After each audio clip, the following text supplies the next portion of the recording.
Hi అండి. 'ప్రేమతో' 42 భాగం వినండి. సునంద చెప్పిన మాటలకు సరే చేస్తాను అన్నాడు విక్రాంత్. ఒక పని చెయ్యి, కిషోర్ కోసం వెతికేటప్పుడు అతని తండ్రి ఫోను ట్యాప్ చేశారు కదా, అలాగే శ్రీనివాస్ ఫోన్ కూడా చేయండి. వాళ్ళిద్దరూ ఎవరితో మాట్లాడినా ఏం మాట్లాడినా మనం వినాలి. కమ్ ఫాస్ట్, ముందది చూడు, తర్వాత మైక్ పెట్టడం చూడొచ్చు అంది సునంద. ఓకే అంటూ వెళ్ళిపోయాడు బయటికి విక్రాంత్. అక్కడ ప్రకాష్ ఇంటికి వచ్చి, ఏమే నిన్ను బట్టలు సర్దుకుని రెడీగా ఉండమన్నాను కదా, సర్దేసుకున్నావా అన్నాడు. మీరు చెప్పినట్టే మీ బట్టలు విడిగా నా బట్టలు విడిగా ప్యాక్ చేసేసాను. మనం ఎక్కడికి వెళ్తున్నాం అని చెప్పలేదు మీరు అంది వర్ధనమ్మ. ఇకపై మనం వీళ్లతో కలిసి ఉండట్లేదు. కిషోర్ సంసారం కిషోర్దే, సురేష్ సంసారం ఎలాగూ వాడే చూసుకుంటున్నాడు. ఇకపై వాళ్ళ జీవితాల్లో మనం కల్పించుకోవట్లేదు. మనం అంటే నువ్వు కూడా అన్నాడు. వాడు చూస్తే జైల్లో ఉన్నాడు. ఈ టైంలో ఈ పిల్లని ఎలా వదిలేసి వెళ్ళటం కరెక్టేనా? ఒక్కసారి ఆలోచించండి. నలుగురు నాలుగు రకాలుగా మాట్లాడతారు అంది వర్ధనమ్మ. అందుకే వాళ్ళ అమ్మా నాన్నకి ఫోన్ చేశాను. వాళ్ళు వస్తారు, వాళ్ళు ఉంటారు తనకు తోడుగా. మాట్లాడే ఆ నలుగురు గురించి పట్టించుకునే పరిస్థితిలో మనం లేము. మన కుటుంబం ఎప్పుడో అందరికీ ఎంటర్టైన్మెంట్గా అయిపోయింది అన్నాడు. ఇది మరీ బాగుంది.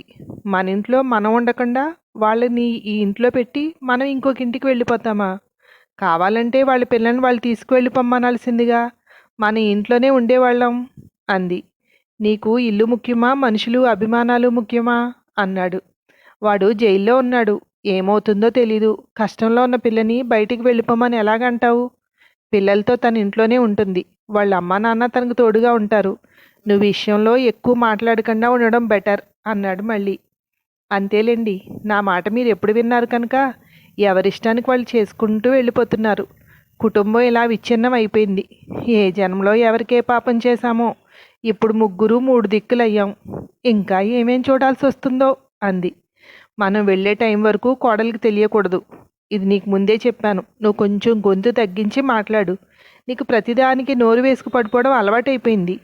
మన మాట తీరులోనే ఎదుటి వాళ్ళు మనల్ని అభిమానించడం, ఆధారపడి ఉండడం. ఇది నీకు ఎంత చెప్పినా అర్థం కాదు. నీకు చెప్పలేక దానికి అనుగుణంగా నేను చేస్తున్నా నీ పనులన్నీ అన్నాడు. ఏంటి, మీ కోడలికి తెలిస్తే మిమ్మల్ని బ్రతిమాలి ఇంట్లో ఉండిపోమంటుందనే? అలాంటి ఆశలేం పెట్టుకోకండి. వాళ్ళ అమ్మా నాన్న తోడున్నారంటే మనం ఎప్పుడు వెళ్తామా అని చూస్తుంది. నాకైతే మాత్రం మీరు చేస్తున్న ఈ పని అస్సలు నచ్చలేదు. మన ఇంట్లో మనం ఉండకుండా వాళ్ళు ఉండడం ఏంటో నాకు అసలు అర్థమే కాలేదు అంది. ఈ నోటు దురుస్తనమే తగ్గించుకుంటే బాగుంటుంది.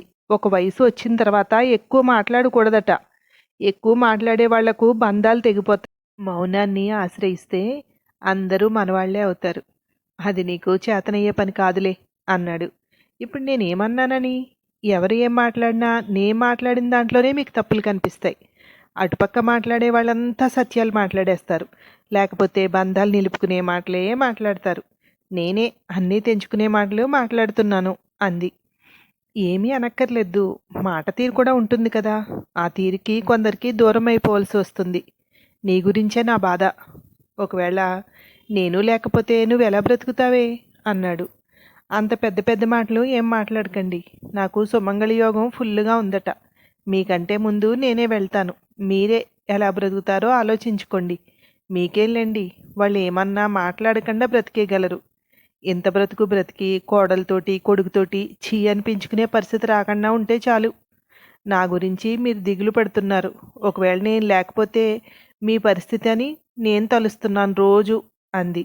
నేను మాట్లాడే ఒక్క మాటకి 10 మాటలు సమాధానం చెప్తున్నావు. సరేలే, మనకి ఈ వాదన ఎప్పుడు ఉండేదే కానీ ఒక మంచి కాఫీ పెట్టుకురావే అన్నాడు. మనం బయటికి వెళ్ళిపోతే సరికాదు. పెద్దవాడి సంపాదన పిల్లలిద్దరితోటి వాడికి సరిపోదు.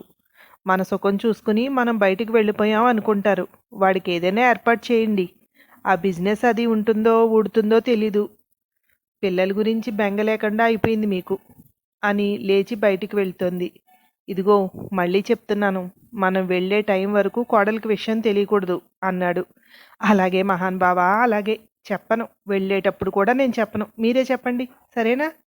వాడి సంపాదన సరిపోదు, ఏదైనా చూడండి అంటే వాళ్ళకి చెప్పకు వీళ్ళకి చెప్పకు. ఏంటో ఈ మనిషి ఇలా తయారయ్యారు అంటూ రూమ్లో నుండి బయటికి వెళ్ళింది. దీని గురించే నా బెంగంతా. ఇలాగే నోరుంటే ఎవ్వరూ చూడరు. అందుకే ఇన్ని రోజులు ఆగాల్సి వచ్చింది అనుకున్నాడు. ఇంకో పక్క శ్రీనివాస్ ఇంట్లో కూడా ఇంచుమించుగా ఇదే పరిస్థితి. బట్టలన్నీ సర్దేశావా అన్నాడు శ్రీనివాస్. అన్నీ సర్దాను. ఎక్కడికి వెళ్తున్నావు చెప్పమంటే చెప్పరు కదా. వాడికి చెప్పొద్దన్నారు. నేను చెప్పలేదు. మనం ఇప్పుడు ఎక్కడికి వెళ్తున్నామండి? ఒక పక్క అల్లుడిని కొట్టి చంపాలని చూసిన వ్యక్తిని చంపిన కేసు ఇంకా తేలలేదు. మన వాడి మీద అనుమానం పోలీసులకి ఇంకా ఉంది. ఈ పరిస్థితిలో వీడిని ఒంటరిగా వదిలి మనం వెళ్ళటం అవసరం అంటారా అంది. అవసరమే. ఇది మనకి చాలా అవసరం అన్నాడు. అంతేలేండి. మీరు ఎప్పుడు కొడుకు గురించి ఆలోచించారు? ఎప్పుడు కూతురు కూతురు అనే కదా. వాడేమైపోయినా పర్లేదు మీకు. వాడేమో మీ మీద ప్రేమతో సొంత చెల్లెలు అని కూడా చూడకుండా దీంట్లో ఇరుక్కున్నాడు అంది. ఇప్పుడు వాడికి ఏమైంది? మనం దగ్గరుండి చూసుకోవటానికి వాడేమన్నా చిన్నపిల్లాడా? వాడి బాధ్యతలు వాడు చూసుకోగలడు అన్నాడు శ్రీనివాస్. వాడి పెళ్ళి క్యాన్సిల్ అయింది. అది మీరు మర్చిపోయారేమో. నానా పాటలు పడితే ఇప్పటికి సంబంధం కుదిరింది. అది ఆ లావణ్య పుణ్యమా అని అది కూడా పోయింది అంది. అదేం చేసింది? దాని మీద ఉన్న కోపంతో నీ కొడుకు చేసుకున్నది ఇదంతా. దానికి దాని భర్త నుండి విడదీయాలి అనుకున్నాడు. ఆ పాపం వాడికి పెళ్లి క్యాన్సిల్ అయ్యేలాగా అయ్యింది. ఒకరికి చెడు చేద్దామంటే అది మనకే జరుగుతుంది. నీకైనా నాకైనా కాదు, ఎవ్వరికైనా అన్నాడు. అవునవును. దాన్ని వెనకేసుకు రావాలంటే మీరే వెనకేసుకు రావాలి. అది ఆ రోజు ఆ పని చేయకుండా ఉండుంటే మన కుటుంబం ఎలా ఉండేది? ఒక్కసారి ఆలోచించండి. మీరు గుండెల మీద చెయ్యి వేసుకుని చెప్పండి. మీ కొడుకు అలా అయిపోవడానికి మీరే కారణం. మీరు అవునన్నా కాదన్నా అది నిజం అంది. నువ్వు చూపించక్కర్లేదు, నాకు తెలుసు. పిల్లలు ఇలా అవడానికి కారణం తల్లిదండ్రులదే. మన పెంపకమే సరిగ్గా ఉంటే లావణ్య అలా చేసేది కాదు. వీడిలా అయ్యేవాడు కాదు. జరిగిపోయిన వాటిని సరిదిద్దలేం. అందుకే జరగాల్సినవి సిద్ధం చేస్తున్నాను అన్నాడు. ఏంటి సిద్ధం చేసేది మీరు? కష్టకాలంలో వాడితో ఉండకుండా బయటికి వెళ్ళిపోవడమా? వాడికి ఒక సంబంధం చూద్దాం. వాడి పెళ్ళి అయిన తర్వాత మీరు చెప్పినట్టే మనం ఎక్కడికన్నా వెళ్ళి బ్రతుకుదాం. ఇక్కడ ఉండొద్దు అంది. మనకంత టైం లేదే. అంత టైమే ఉంటే దీన్ని ఎప్పుడో సర్దిద్దేసేవాడిని. ఆలస్యంగా కళ్ళు తెరుచుకున్నాయి. ఆవేశంలో పొరపాట్లు జరిగిపోయాయి. ఇప్పుడు జరుగుతున్న వాటిలో సేఫ్గా ఉండడం ఎలా అన్నదాన్ని ఆలోచించాలి. ఇక్కడుంటే సేఫ్గా ఉండం. ఈరోజు ఉన్నట్టు పరిస్థితులు రేపు ఉండకపోవచ్చు అన్నాడు. ఇన్ని రోజుల నుండి లేని ఆరాటం ఈరోజే వచ్చిందా? రేపే వెళ్ళిపోవాలా అంది. పోనీ ఇంకా ఉందాం. ఉంటే పరిస్థితిని మార్చగలమా? పొరపాటు అన్నది చెయ్యకపోవాలి, కానీ చేసిన తర్వాత పరిస్థితి ఎప్పటికీ మారదు. అలా మారాలంటే దానికి శిక్ష అనుభవించి తీరాలి. మనం రేపు వెళ్తున్నాం. ఇంకో మాట లేదు. నువ్వు నీ కొడుకు ఏమనుకున్నా పర్లేదు. నువ్వు నాకు కూడా రావాలంతే అన్నాడు. అంతేలేండి. మా ఆడవాళ్ళకి స్వేచ్ఛగా ఇక్కడే ఉంటాము అనడానికి ఏముంది? చిన్నప్పటి నుండి అదే నా ఇల్లు, వీళ్ళంతా నా వాళ్ళు అని పెరుగుతాం. పెళ్లి చేసి ఇది నీ ఇల్లు కాదు, అక్కడే నీ ఇల్లు అని పంపించేస్తారు. ఇక్కడికి వచ్చాక కొత్త ఇల్లు, కొత్త మనుషుల మధ్య అడ్జస్ట్ అయ్యి నాది అనుకునేలోపు నాది అనుకోలేని సంఘటనలు ఎన్నో జరుగుతాయి. ఎన్నో మాటలు కూడా ఎదుర్కోవాల్సి వస్తుంది. అన్ని ఒత్తిడి నుండి తప్పించుకుని నాది అనుకుంటాం. పిల్లలు పెళ్ళిళ్ళు అయిన తర్వాత మళ్ళీ సమస్య మొదలవుతుంది. కోడళ్లతో నీదా నాదా అనే సమస్య. నాకింకా ఆ సమస్య రాకుండానే బయటికి వెళ్ళిపోతున్నాం. భర్త వెంట భార్య నడవాల్సిందేగా. నడవండి, ఎక్కడికి తీసుకువెళ్తారో. ఒకటి మాత్రం గుర్తుపెట్టుకోండి, నేను మనస్ఫూర్తిగా మీతో రావట్లేదు.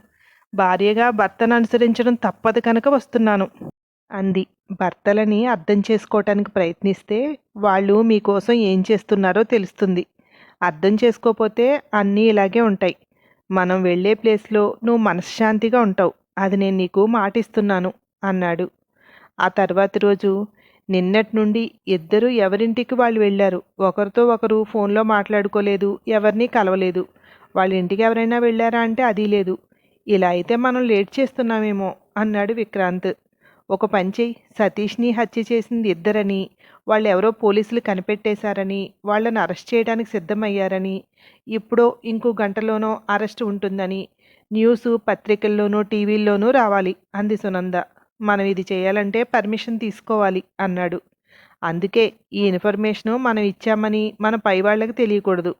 కానీ న్యూస్ ఛానల్కి ఈ విషయం తెలియాలి. పైవాళ్ళు ఫోన్ చేస్తే కొంచెం డ్రామా చేయాలి. నేనున్నాను కదా, చూసుకుంటాలే. ఎలా స్ప్రెడ్ చేయాలో నీకు తెలుసు అనుకుంటా.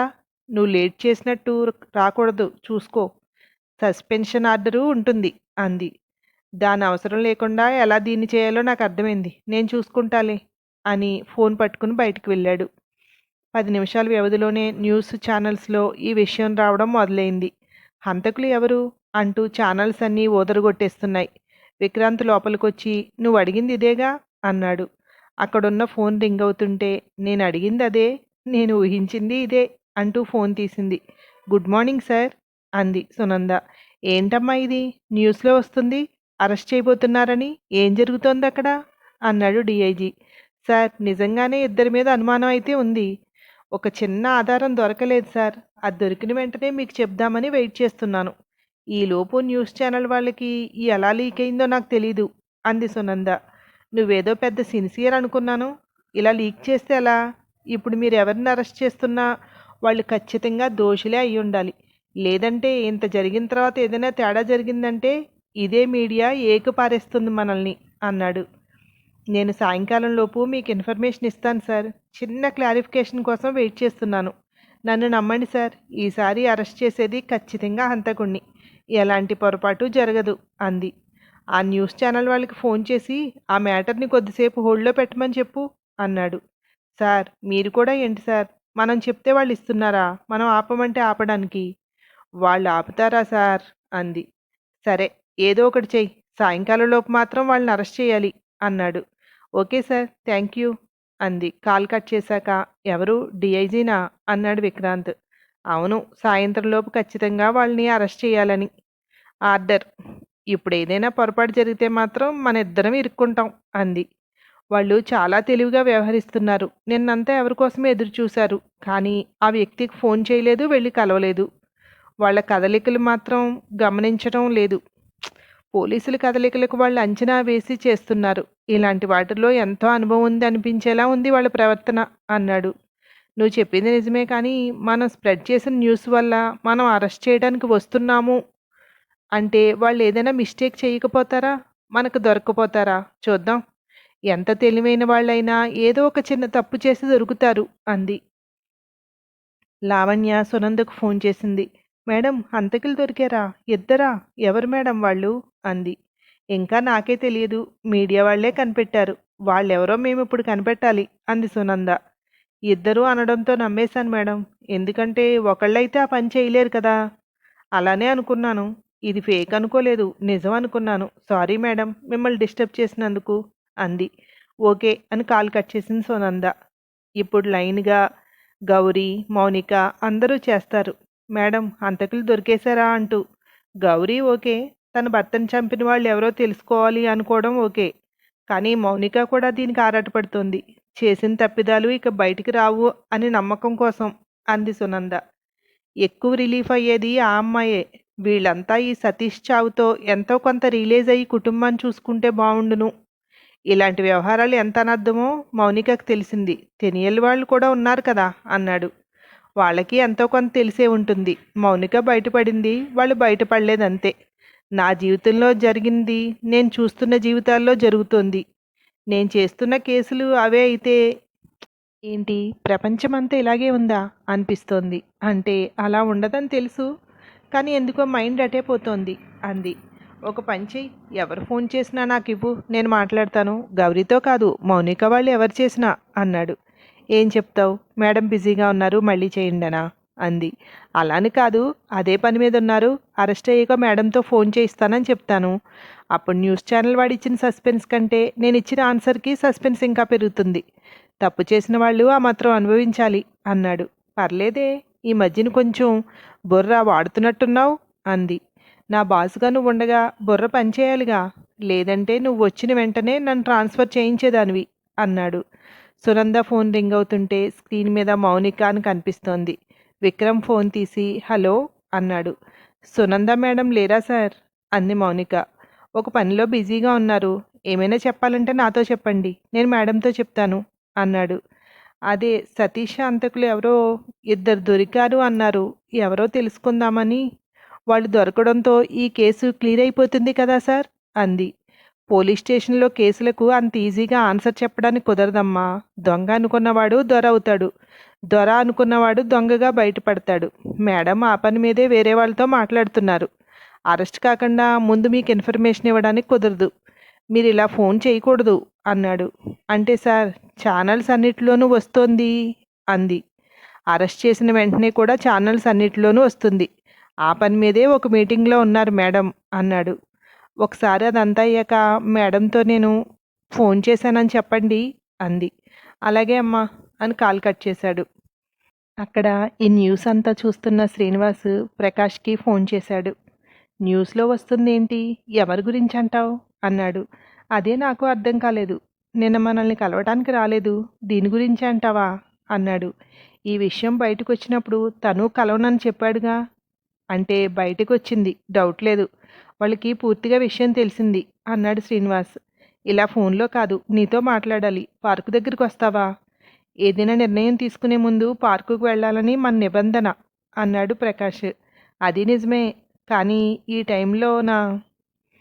టైంలో పార్కులో కూర్చుంటే అందరికీ అనుమానం రాదు. మనం వెళ్ళినా కలిసే ఛాన్స్ ఉండదు, రారు అన్నాడు.